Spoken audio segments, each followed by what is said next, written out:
শরীয়তের বিধান কেউ যদি জেনা করে, দর্শন করে, দর্শনকারীকে এভাবে যদি সে অবিবাহিত হয়, তাহলে তাকে 100টি বেত্রাঘাত দিতে হবে। আর যদি সে বিবাহিত হয়, তাহলে তাকে এক বুক পর্যন্ত মাটি চাপা দিয়ে তাকে হত্যা করা হবে। এই আইন যদি বাংলাদেশে প্রতিষ্ঠিত হতো, এই আইন যদি বাংলাদেশে এভাবে প্রয়োগ করা যেত, তাহলে আমি মনে করি তাহলে বাংলাদেশে আর কেউ দর্শন করতে সাহস করবে না, দর্শন করতে ভয় পাবে। বাংলাদেশে তো আইন আছে, কিন্তু আইনের সঠিক প্রয়োগ নাই।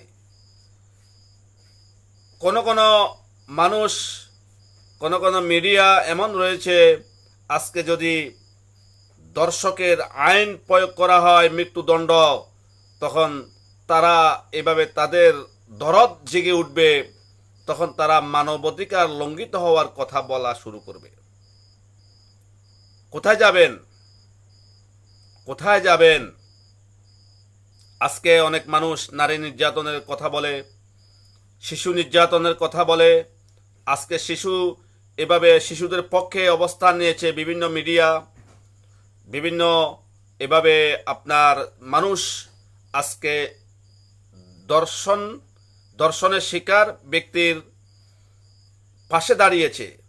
কিন্তু যখন দর্শকের বিচার শুরু হবে, দর্শকের বিচার মৃত্যুদণ্ড, এই আইন যখন প্রয়োগ করা শুরু করবে, তখন তারা দর্শকের পাশে চলে যাবে।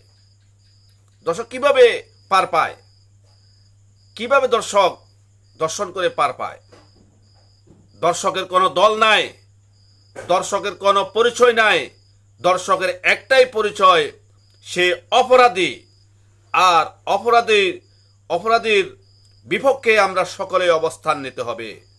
না হয় বাংলাদেশ থেকে আপনার দর্শন আপনার এভাবে বন্ধ করা যাবে না।